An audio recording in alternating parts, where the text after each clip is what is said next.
சரி, இவளுக்கு அளவு எடுக்கணும். சரிங்கம்மா. அத்தை, எதுக்கு அத்தை அளவு? நம்ம வீட்ல புதுசா கல்யாணம் நடந்தா அதோட சேர்த்து வீட்ல வாழ்ற மருமகளுக்கு புது மெட்டி மாத்துவோம். அது நம்ம குடும்பத்தோட வழக்கம். உனக்கும் மெட்டி சொல்லணும், அதான் அளவெடுக்கணும். அளவெடுங்க. நிஜமாவா அத்தை? ஆமா. இதை யார் அத்தை போட்டு விடுவா? உன் புருஷன் தான் போடணும். அப்போ உங்களுக்கு? எனக்கெல்லாம் அளவு எடுத்தாச்சு. நீ வா உட்கார். தல்ல. உட்கார். சரி, அளவெடுங்க. எடுத்துறேம்மா.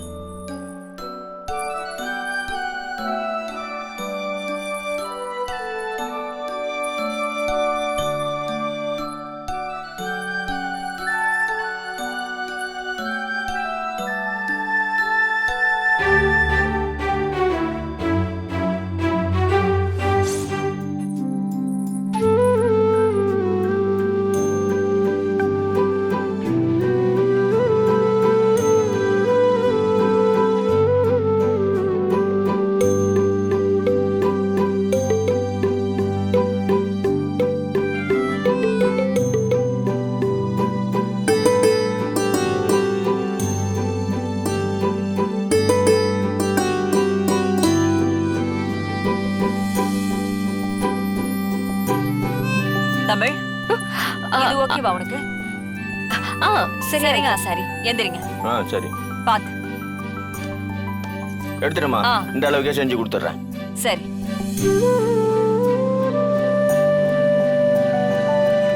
CP, don't move.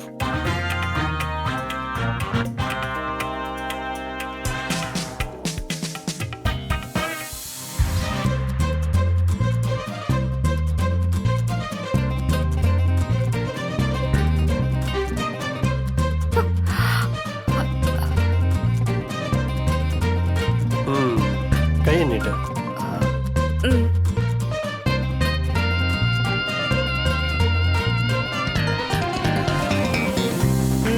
என்னது இது? ஒன்னும் இல்ல தமிழ், அது நீ உன் கண்ணுக்கு மஸ்காரா போடுவல்ல, அப்படி போடும்போது ஒரே ஒரு முடி மட்டும் உதிர்ந்து வந்துருச்சு. அதைத்தான் எடுத்தேன். ஏய், முடி. அவ்வளவுதானா? இதுக்குதான் எவ்வளவு பில்டப்பா? வேற நான் வேற என்னமோ நினைச்சேன். நினப்ப இப்பவும் நான் எதுக்கு எடுத்தேன்னு நினைக்கிறேன்? எதுக்கு? அதாவது இது உன் கண்ணுக்குள்ள விழுந்துச்சுன்னா நீ என் பக்கத்துல வந்து ஊதி விடுன்னு கேப்ப, என்ன டார்ச்சர் பண்ணுவ. அதான் முன்னெச்சரிக்கையா எடுத்து விட்ட. எப்படி? என்ன? இல்ல, நீங்க லண்டன்ல படிச்சேன்னு சொன்னீங்களே, நிறைய கேர்ள் ஃப்ரெண்ட்ஸ் வேற இருக்குன்னு சொன்னீங்க. சத்தியமா சொல்றேன், உங்க கூட எல்லாம் கேர்ள் ஃப்ரெண்டா சுத்தின அத்தனை பொண்ணுங்களும் ரொம்ப பாவம். ஏன்னா உங்களுக்கு தான் ரொமான்ஸே வரலையே. ஏங்க என்ன? எனக்கு மெட்டி போட்டு விடுவீங்களா? மெட்டியா? எதுக்கு? ஓ, இந்த மெட்டியை போட்டுக்கிட்டு வீட்டுல எல்லாத்துக்கும் உரிமை இருக்குன்னு சொல்லி காட்டுறதுக்காக இந்த ஆக்சஸ் கார்டு மாதிரி?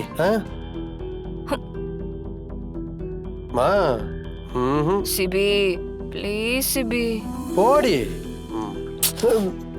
என்ன? நிஜமாவே நீங்க நான் லவ் பண்ணி கல்யாணம் பண்ணிருந்தீங்கன்னா இப்படிதான் பேசுவீங்களா? சாச்சா, அப்படிலாம் பேசிருக்க மாட்டேன் தமிழ். நீ கேக்குறதுக்கு முன்னாடியே தங்கத்துல மெட்டி செஞ்சு உன் விரல்ல மாட்டிருப்ப. இப்ப மட்டும்? இப்பதான் நான் உன்னை லவ் பண்ணவே இல்லையே. உன் மேல எனக்கு எந்த ஃபீலிங்ஸும் இல்ல. அப்படி இருக்கும்போது நான் எதுக்கு உனக்கு மெட்டி செஞ்சு போடணும்? நீ வேணா ஒண்ணு பண்ணு, உனக்கு பிடிச்ச மாதிரி ஒரு மெட்டி வாங்கி நீ உன் கால்ல மாட்டிக்கோ. சூப்பரா இருக்கும். ஜானு, என் கூட வா.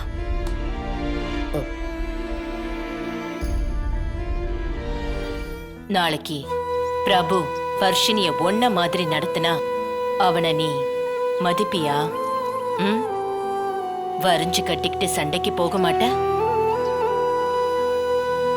உன் அம்மாவுக்கு உன் தங்கச்சிக்கு ஒரு நியாயம், ஆனா உன் பொண்டாட்டிக்கு மட்டும் இன்னொரு நியாயமா? ஏன்னா இவங்கெல்லாம் உன் ரத்த சொந்தம். உன் பொண்டாட்டி வேற இடத்துல இருந்து வந்தவ. உனக்கும் அவளுக்குமான எந்த ரத்த பந்தமும் இல்லைங்கிற அலட்சியம். அதனால அவளை எவ்வளவு வேணாலும் டீஸ் பண்ணலாம், ஹர்ட் பண்ணலாம்.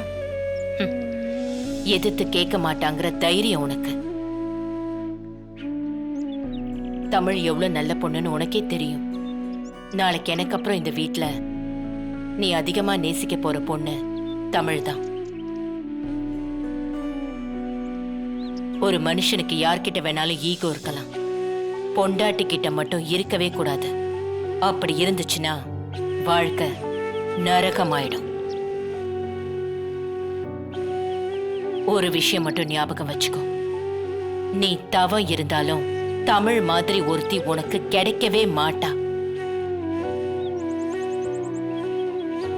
நமக்கு கிடைச்ச ஒரு பொக்கிஷத்தை அதோட வேல்யூ தெரியாம தூக்கி போட்டு விளையாண்டுட்டு இருந்தோம்னா அது நம்மள தூக்கி போட்டுட்டு வேற இடத்துக்கு போயிடும். அதுக்கப்புறம் நம்ம அழுதாலும் புரண்டாலும் திரும்ப அது நம்ம கைக்கு கிடைக்காது. 20 வருஷமா கோமால இருந்துட்டு இப்பதான் அவர் வாழ்க்கையை வாழ ஆரம்பிச்சிருக்காரு. அவர் நினைச்சதை பண்ண முடியலன்னா எப்படி ஜானு? அப்பா அழுறதை என்னால பார்க்க முடியல ஜானு. அப்போ என்னை எதிர்த்து உன் அத்தை இந்த வீட்டுக்கு கூட்டிட்டு வரேன்னு சொல்றியா? இல்ல ஜானு, ஒரு பேரனா உன் கூட நிக்கணுமா இல்ல ஒரு மகனா எங்க அப்பா கூட நிக்கணுமான்னு எனக்கு தெரியல ஜானு. ஜானு, நீயே யோசிச்சு ஒரு நல்ல முடிவா சொல்லு ஜானு. இந்த சடங்க முறைப்படி அத்தை தான் செய்யணும்னா அவங்க தான் ஜானு செய்யணும். இல்லைன்னா அது ஒரு பெரிய குறை. கல்யாணத்துல எந்த குறையும் இருக்கக்கூடாதுன்னு நீ தானே ஜானு சொன்ன. அப்போ இப்ப மட்டும் எப்படி ஜானு?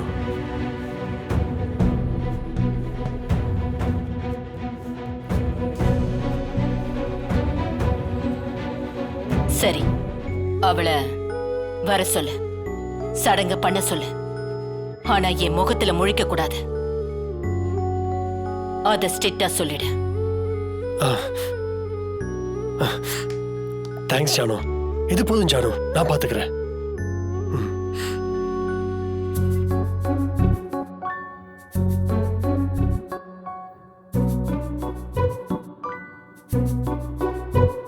சரி ஜானு, நான் வரேன்.